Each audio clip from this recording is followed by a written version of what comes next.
Hello everyone, and in this video I would like to show you a very interactive and a very beautiful chess game.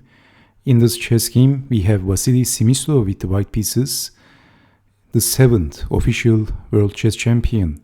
He was the world chess champion in the years of 1957 to 1958, and then later Mikhail Botvinnik reclaimed his title and he became the world champion again.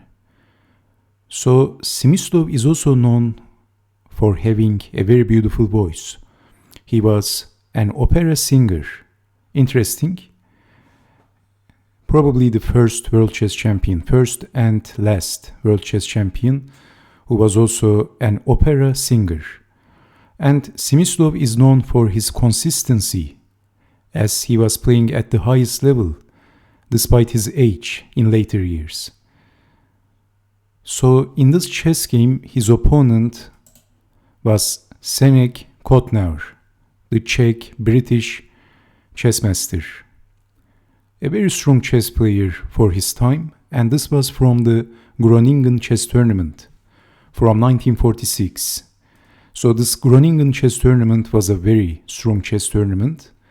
20 of the leading chess players at the time competed in this tournament, and Smyslov came third at the end of this tournament, and Mikhail Botvinnik won this tournament only for the records, and Max Euwe, who was also world chess champion, he came second. So let's see what happened in this pretty interactive chess game. Vasily Smyslov starts the game with e4. We have c5, the Sicilian defense, knight to f3, d6, and then d4. So we have the open Sicilian. Knight to f6, knight to c3, a6. So this is the Najdorov variation of the Sicilian defense. Bishop to e2 and then e6. And the game is transposing to the classical Scheveningen variation after e6. Smyslov castled b5 and then bishop to f3. Now I think the immediate threat is pushing the pawn, both attacking the knight and also attacking the rook. So rook to a7, an important committal decision by Cenek Kottnauer. Queen to e2, developing the queen, and then rook over. So with this move, white is also defending the e-pawn for 2 times. So rook to c7 and then rook to d1, lining the rook with the queen. Knight from b to d7. So black is lingering a little bit. So maybe developing the dark square bishop and planning to castle should have been considered in this position. But because of this, black is going to suffer. So we have knight from b to d7, a4. Well, black has to make a decision. B takes on a4, knight takes on a4, bishop to b7, and then e5 at the perfect time. Knight takes on e5, bishop takes, simplifying the game, and landing on a6 with attacking the rook. So defending, and Smyslov played knight to c6, a very annoying move. So forking the queen and the knight. Capturing the knight, and then queen takes on c6 with check, and black has a very annoying pin. Knight to d7. Well, in this position, rook to d7 is not a good idea because of knight to b6 and the rook is pinned. So this is all over. Actually, rook to a8 is also on the cards, winning the queen.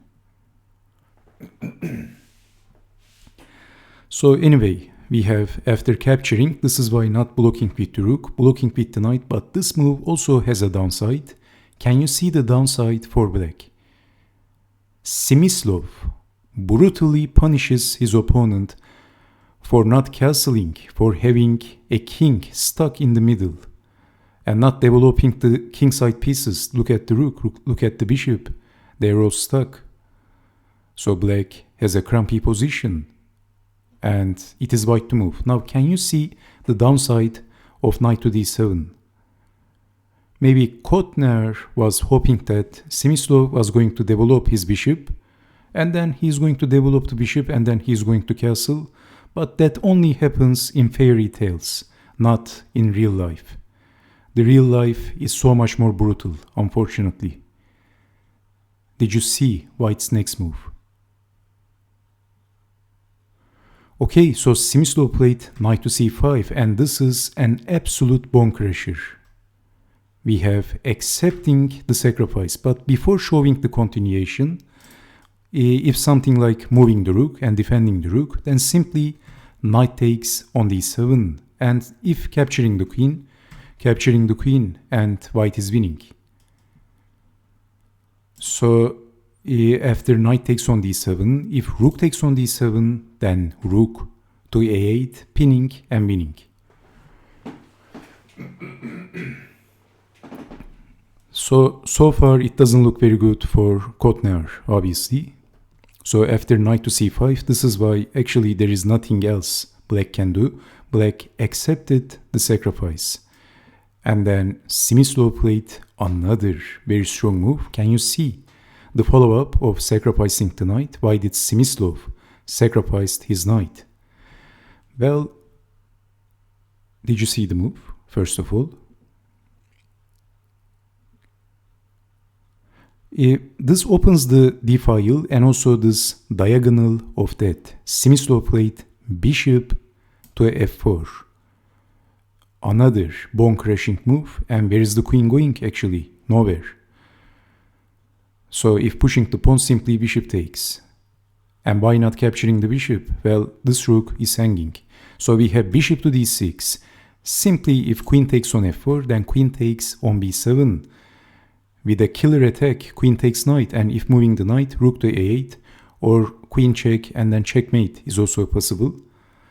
So you can't even move the knight in this position. Black can resign. So this is a mating attack actually.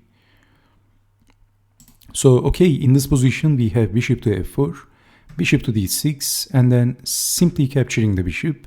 But rook to b6, and maybe Kottnauer was hoping that after moving the queen, rook takes bishop and hoping for the best.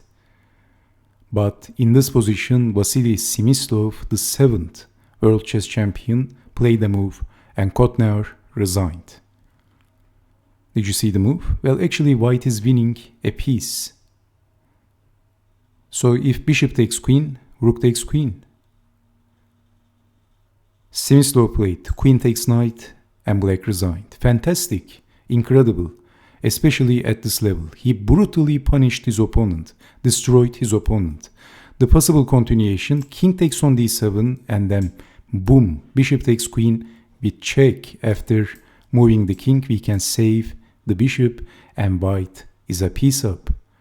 Amazing stuff by Vasily Smyslov. So, okay, I hope you have enjoyed watching this chess video. And I hope that you have seen some of the key moves in this chess game. And thank you very much for watching. So stay safe, take care, and bye-bye.